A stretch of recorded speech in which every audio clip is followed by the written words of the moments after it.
Oke, kita ketemu lagi ya di Selasa ini. Gimana trading teman-teman ya? Hari ini kalau nggak salah hampir ditutup positif ya di indeks harga saham gabungan. Ya kelihatannya memang udah ada perlawanan untuk kembali ya, untuk balik di situ dan walaupun market merah ini bukan berbangga ya, tetapi kalau lihat dari itu ya watchlist kita kemarin itu cukup banyak yang positif ya ternyata ya. Kayak misalnya hari ini MPMX ya, terus ADMR, CMMP juga udah mulai ada pergerakan di situ. Nah, mungkin ini juga ya, saya mau karena pas ngomongin soal CMPP, ini teman-teman hati-hati juga dengan saham ini ya. Ini saham kan ada ini ya, ada ditandain sama bursa ya, dimana di situ mungkin karena itu ya di masa lalunya soal laporan keuangannya telat, terus habis itu ada tanda lah di situ. Jadi ya teman-teman kalau tidak memiliki kebiasaan untuk memperhatikan saham-saham yang agresif, saham-saham yang kok kayaknya kalau kan teman-teman kalau di konservatif kan lihat saham-saham begini kayak agak mengerikan ya. Nah, udah hindarin aja. Tapi kalau teman-teman yang sudah bisa mulai menjaga money management, risk managementnya, ya silakan teman-teman bisa perhatikan karena setupnya cukup menarik sebenarnya di CMPP ini, apalagi kalau aplikasinya berhasil. Jadi ini kayak saham kita bilang turnaround juga belum ketahuan ya apakah bidang yang akan dia masukin ini akan berhasil atau tidak. Tapi setidaknya ada usaha dari manajemen perusahaan ini untuk mengambil gitu ya income dari tempat lain, yaitu AirAsia Ride, AirAsia Food, ya kan? Teman-teman mungkin udah ada yang pernah pakai itu ya.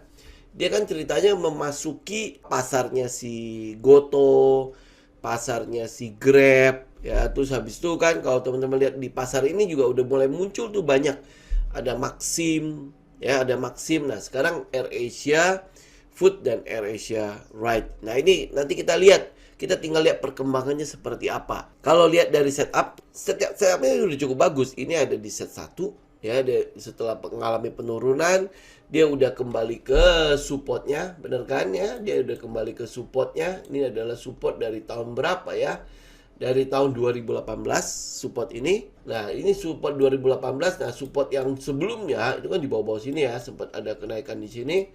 Terus habis itu dia balik lagi ke support di 2018. Nah, setelah itu dia udah mulai stay di situ. Ini sih sebenarnya kalau kalau lihat history repeat nggak ya, kita juga nggak tahu dia akan repeat nggak kayak gini.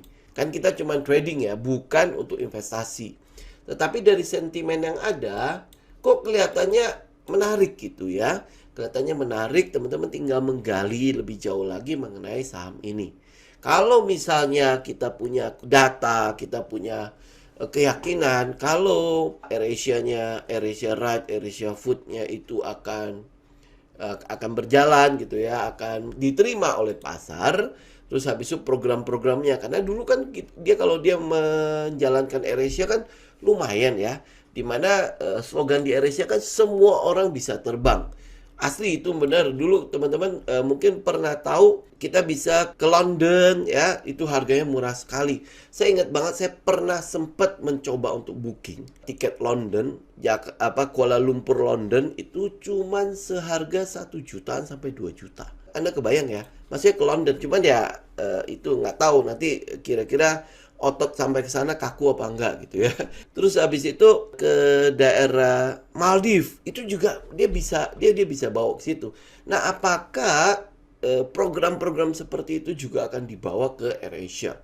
AirAsia Food, AirAsia Ride untuk ya melawan rajanya lah ya, Grab atau Grab, Goto ya, Gojek. Apakah mereka bisa ngelawan itu? Dan kebetulan lagi AirAsia kan pusatnya ada di Malaysia kan ya. Jadi kalau AirAsia Ride, AirAsia Food ada di Indonesia, mungkin nggak ada di Malaysia juga ya. Ini tinggal kita cek lah perkembangannya. Ini teman-teman tinggal beda aja sahamnya, tinggal beda aja seberapa mampu, seberapa besar gitu ya. Karena ini sifatnya kan startup ya. Seberapa besar dia berani membakar uang sehingga itu bisa menjadi futures income untuk memperbaiki keuangan dari si CMPP. Ini kalau kita lihat dari teknikalnya sih cukup menarik. Teknikalnya loh ya. Nah, yang lainnya kita tinggal melihat lah data-data yang ada. Terus habis itu perkembangannya gimana nih? Karena masih ada tanda di yang disematkan oleh Bursa Efek Indonesia ke saham ini kan. Nah, kalau lihat dari teknikalnya, teman-teman bisa lihat dah ini perkembangannya, ini kan bullish ya. Bullish activity di sana, terus habis itu turun, terus habis itu bullish lagi kan. Ini bullish activity-nya sudah ada, sudah nongol di daerah situ. Jadi kan ini sudah ada pengumpulan barang di daerah sekitar support. Nah, kalau dari teknikalnya, apa yang kita lakukan pertama kali? Yang kita lakukan pertama kali selalu tahu di mana risk kita. Ya kan? Tahu di mana risiko kita. Jangan kayak trader-trader pada umumnya. Gue mau tahu dulu untung gue berapa. Oh, ini bisa to the moon. Ah, itu sesuatu yang jangan kita lakukan, ya. Kalau kita sebagai trader, kita harus tahu di mana resiko kita. Apalagi kalau lu kayak masih menganggap bahwa stop loss itu adalah permainan pasar. Saya masih mendengar sampai hari ini.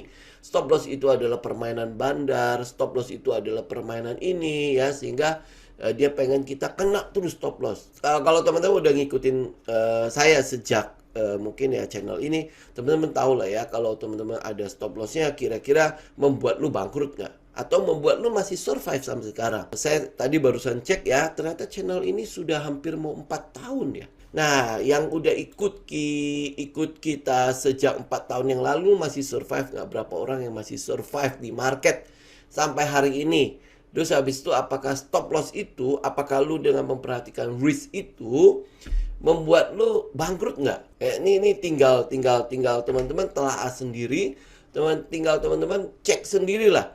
Ya, apalagi kalau teman-teman punya jurnal, ya lakukan, tinggal evaluasi di sana.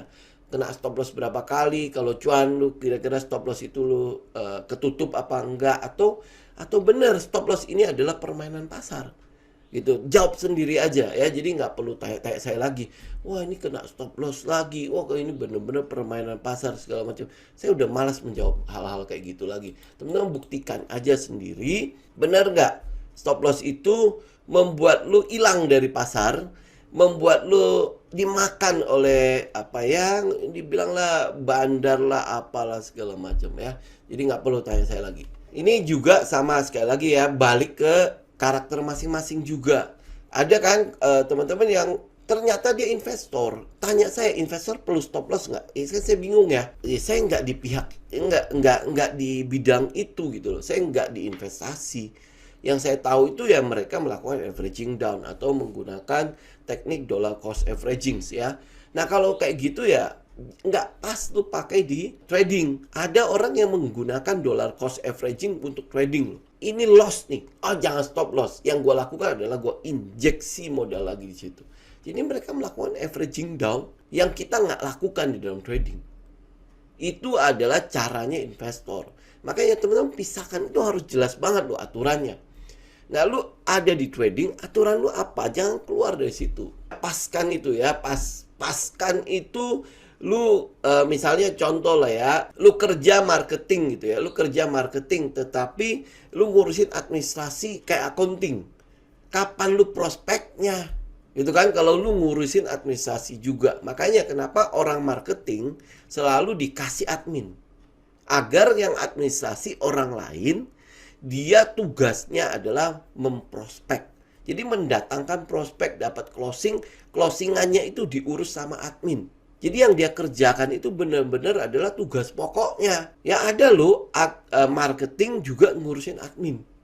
Jadi akhirnya apa? Ya dia setelah dia prospek, dia ngurusin admin, ya dia panjang lebar. Nah, prospek-prospek yang lewat itu udah diambil lagi sama orang, Gara-gara dia harus ngurusin admin juga. Gitu. Nah, sama halnya dengan trading, ya. Jadi jangan teman-teman menggunakan konsepnya investasi ke dalam trading. Jangan ya. Apalagi kalau misalnya, oh ini kalau mereka melakukan dollar cost averaging, nah kita juga melakukan hal yang sama. Enggak loh. Yang kita lakukan, kalau teman-teman oke nih, gua nggak berhasil masuk semuanya nih. Yang teman-teman lakukan adalah average up. Kalau ada kesempatan nggak dia average up, misalnya contoh kita buy di money spot, kita cicil, dia jalan. Ya lu buy lagi ya pada saat dia breakout dari area stage-nya kan. Kemudian lu buy lagi kalau dia ada pullback. Tapi itu semua dilakukan average up, bukan averaging down. Ya, jadi pisahkan itu dengan jelas ya. Kalau lu campur-campur gitu, ya akhirnya makanya intinya dicatat lah. Habis itu lu tinggal lihat sendirilah, evaluasi sendiri. Jadi nggak perlu ditanyakan lagi hal-hal seperti itu. Karena kalau teman-teman punya catatan, lu lihat sendirilah yang lu lakukan itu seperti apa. Lu berlaku sebagai seorang trader kah? Atau sebagai seorang investor tapi rasa trader? Pengennya gue dapat harga murah, gue bisa cicil di harga murah ya. Kemudian gue bisa ngikutin trennya itu seperti layaknya seorang investor. Gue mau hold lama. Gitu begitu turun, oh gue average down. Pokoknya gue lakukan itu. Jadi kayak Pak Lo lah di bumi ya, dia nyangkut di bumi, dia average down terus. Lu mesti tahu uangnya berapa. Dan dia bukan trader. Dia akhirnya berhasil keluar dari bumi dengan cuan yang lumayan. Tapi lu mesti lihat dia punya uang berapa, lu punya uang segitu enggak. Dia salah masuk di bumi, dia masih bisa melakukan averaging down karena dia juga pegang data ya. Kalau mungkin nanti akan ada kegiatan bumi seperti apa dan sebagainya ya. Nah, dia berani melakukan averaging down sampai akhirnya untung. Nah, lu punya uang berapa untuk ngikutin hal kayak gitu? Ya, jadi tradinglah dengan cara yang benar, oke? Saya mau katakan sekali lagi, lu berhasil apa tidak di dalam trading itu bukan soal lu tahu berapa banyak metode, bukan lu tahu tentang bagaimana, oh ini bandar ini loh ya bekerjanya begini. Oh ini kalau dia begini, oh ini kode brokernya kalau begini yang masuk dia begini-begini. Nggak pusing dengan hal seperti itu. Lu kalau misalnya lu mau bandarmologi ya udah lu kuasai aja itu. Nah, lu trading lah dengan jurus itu, ya kan? Karena lu kuasai hal itu. Tetapi cara lu loh. Kita kan trading itu kan kita berbisnis ya, kita berdagang kan. Kalau lu berdagang berarti cara lu berdagang. Bukan berarti karena toko kelontong banyak sekali buka gitu ya, maka lu nggak bisa ambil untung di situ. Enggak. Kenapa ada toko kelontong untung banget, wah, ramai banget di sebuah pasar, tetapi ada satu toko kelontong yang sepi banget. Nah, ownernya toko kelontong yang sepi, pasti dia berkata bahwa, kayaknya buka toko kelontong tidak menguntungkan. Ya kan? Ya, apakah benar? Enggak. Buat toko kelontong yang ramai, yang dia tahu bagaimana cara dia berdagang kelontong, dia nggak bilang toko kelontong tidak menguntungkan. Ini toko kelontong menguntungkan. Kenapa dia menguntungkan? Karena dia tahu caranya. Jadi bukan barang yang dia perdagangkan. Bukan soal, dia tahu 1001 metode, enggak. Ya mungkin dia taunya adalah ya gua kalau ada pembeli datang, gua senyum, gua ramah. Ya dia metode itu aja dijalankan, ya kan? Ya kan sama lah kalau teman-teman punya toko atau punya bisnis turunan gitu ya. Dari bokap, dari kakek ke bokap, terus habis turun ke kita. Pasti diajarin hal yang sama. Lu kalau ada orang datang, ya lu mesti ramah, jangan jutek. Coba bayangkan toko-toko yang jutek, udah pasti lebih jarang kan yang datang kan. Nah, kalau misalnya kita milenial, mungkin kalau misalnya kita jualan barang, kita selipin sesuatu yang mungkin lebih menarik orang untuk datang. Adminnya lebih cantik dan sebagainya, itu mungkin akan jadi daya sedot kan. Itu kan sebuah metode yang turun-temurun udah dipraktekkan dan itu berhasil. Dan lu cuma tinggal meneruskan aja. Nah, sama dengan trading. Kita kan berdagang di sini kan. Lalu pakailah sebuah metode yang memang sudah ada buktinya. Nah, habis itu apa? Tinggal cara lu menggunakan metode itu. Jadi lu berhasil apa enggak, itu tergantung cara lu. Kalau cara lu sudah masuk, kemudian, ini kayaknya salah nih. Gue keluar masuk. Jalan lagi. Gue masuk lagi. Kan kemarin gue begini. Lu masuk lagi. Keluar masuk. Cara lu akhirnya menentukan lu sukses apa enggak. Kan kalau misalnya kayak kita bilang kayak money spot lah ya. Kita udah pembuktian udah cukup banyak lah ya. Teman-teman udah tinggal lihat lah ya rekomendasi kita. Itu jalan apa enggak. Kalau dia jalan, lah kenapa lu nggak ada untungnya? Berarti kan tinggal cara lu gitu loh. Apakah lu ke market itu jadi kayak seorang karyawan atau seorang owner dari sebuah perusahaan? Kalau lu owner dari sebuah perusahaan berarti lu memanage. Kalau lu karyawan ya berarti tergantung bagaimana aktivitas lu. Ngerti nggak bedanya? Kalau lu karyawan, lu aktivitas lu menentukan berapa besar mungkin gaji, komisi dan lain sebagainya yang akan masuk ke lu. Ya kan, lu mesti absen. Ya lu mesti harus hadir, lu mau sakit mau enggak, lu harus datang. Karena kalau lu sakit mungkin akan dipotong uang makan segala macam kan. Jadi lu harus paksakan datang ke market setiap hari. Lu harus buy, harus sell. Kira-kira siapa yang senang?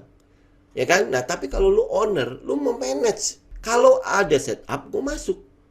Setelah gue masuk, apa yang gue lakukan? Ya gue follow the plan. Plan gue bekerja apa enggak? Dia capai TP enggak? Lu kena trailing stop enggak? Kalau kena, ya sudah gue keluar. Itu memanage. Gitu. Nah, sekarang makanya lu tentukan pilihan lu. Lu trader apa lu investor? Lu karyawan atau lu owner? Lu berbisnis atau lu bekerja? Lu trading for living atau lu living for trading? Tentukan dulu itu semua. Habis itu baru lu mulai action. Oke? Jadi itu cara. Balik lagi ke cara lu trading itu yang menentukan lu sukses apa enggak. Saya balik lagi ke komposit ya. Jadi kalau misalnya kita lihat komposit, walaupun ini ada beberapa yang jalan gitu, tapi saya masih tetap akan mau menunggu dia ada di sekitar 7.000. Itu jauh lebih aman lah buat kita ya. Kalau misalnya kita koreksi sampai ke sekitar ini dan dia melakukan pantulan di situ, kita akan jauh lebih aman. Kenapa? Karena level kuncinya itu ada di daerah sini nih. 6.940 sampai sekitar 7.000. Level lebih kunci lagi adalah sekitar 5.200 ini. Ya, jadi kita mau lihat reaksi dari candle, reaksi dari price action di area kunci. Kalau masih di area-area gini, ya kita bisa lihat, oh ini udah mulai ada penolakan kan. Jadi momentum turunnya betul udah mulai melambat. Kita melihat kayak gitu ya. Tetapi yang mau kita lihat adalah reversalnya di mana. Kan kita menunggu konfirmasi ya. Jadi konfirmasi yang kita lakukan ada di level-level kunci itu. Jadi nggak perlu harus dibaca di setiap candlenya. Jadi level kuncinya kurang lebih baik di mana. Kalau dia bisa berada di sekitar ini dan terjadi penolakan di situ misalnya ini kan ada yang 200 di situ. Kemudian ada shadow turun ke bawah, kemudian dia habis begini. Oh, ini mah seneng banget gitu ya. Pasti akan ada sebuah euforia terjadi dengan melihat candle itu. Ya, jadi pasti akan ada euforia di market begitu melihat candle itu. Jadi kita tinggal menunggu aja ada tanda-tanda reversal pada indeks harga saham gabungan. Kemudian kita tinggal lu mau ikut seperti apa di situ. Event ini adalah tanda reversal ya. Bukan berarti market terus akan langsung benar-benar pung gitu ke atas ya. Tetap kita tinggal siapkan plan. Ini ada peluang di sana, ada peluang, ya kita ikut. Kita ikut, tetapi bagaimana kalau ternyata dia tambah turun? Lalu kan makanya di situ ada level di mana kita lihat resiko kita. Di situ ada level di mana stop loss kita berada. Nah, kalau kena itu berarti market masih ada potensi untuk kembali turun. Nah, disitulah berarti market tidak setuju dengan plan kita. Teman-teman tinggal keluar. Ingat ya, bukan market ikut kita, kita yang ikut market. Kita follow the market. Jangan dibalik ya, jangan lu harus begini ya, lu harus begitu. Emang siapa lu? Kan kita mesti tahu diri juga ya. Oh, kita ikut market. Nah, kalau lu ikut market berarti ada peluang lu salah. Nah, kalau lu tahu ada peluang lu salah, maka lu harus punya plan. Lu harus punya plan. Kalau gua salah, gua keluar di mana? Kalau market tidak setuju dengan plan kita, di mana gua harus keluar? Ingat ya, market always right. Pasar selalu benar. Lu nggak perlu harus berargumen di situ. Ya, buat teman-teman yang mungkin sampai sekarang portonya masih hijau, ingat jangan juga greedy, nggak usah juga sombong. Karena market bisa berlaku seperti apapun. Ya, jadi yang teman-teman lakukan adalah follow the plan. Jangan emosi. Saya pikir paling ini aja ya. Kalau misalnya untuk topik, saya pikir masih sama ya. Yang kemarin-kemarin juga masih kurang lebih sama ya. Kita masih mungkin lihatnya pada beberapa ini, teman-teman lihat ya, sektor-sektor hari ini yang benar-benar dipakai untuk menahan indeks itu kan paling cuma di Tekno ya. Tekno ya pasti teman-teman lihat lah ada di Goto atau Buka lah ya. Pasti yang itu yang akan dipakai untuk menahan market. Kemudian saham energi. Karena kalau saham energi kita udah sempat jelaskan kan bagaimana teman-teman lihat batu bara.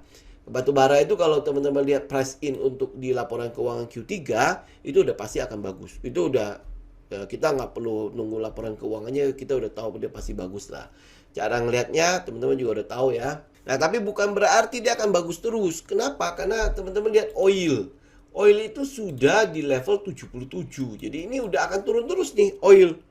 Jadi kalau minyak turun terus, batu bara itu menjadi sebuah sentimen negatif untuk batu bara ini. Kenapa? Karena ya kalau minyak udah lebih murah daripada batu bara, kenapa kita mesti harus pakai batu bara kan? Gitu loh. Jadi ini tinggal ya kita lihat ini minyak sudah posisi sudah downtrend. Dan kita masih belum lihat ada bottomnya untuk si pergerakan si minyak. Ya paling kalau misalnya lihat dari support resisten, paling dekat di sekitar 65. Ya 65 kan, posisi 65 atau posisi 62 gitulah ya. 65 atau 62 di area seperti itu. Jadi kita masih melihat bahwa ada potensi penurunan terus dari harga minyak bumi. Ya, posisi penurunan ini sebenarnya juga cukup bagus untuk si ekonomi. Kenapa? Karena biaya ekonominya pasti akan turun kan. Kalau biaya ekonomi turun, ya resiko kita dapat resesi yang terlalu berat juga bisa berkurang.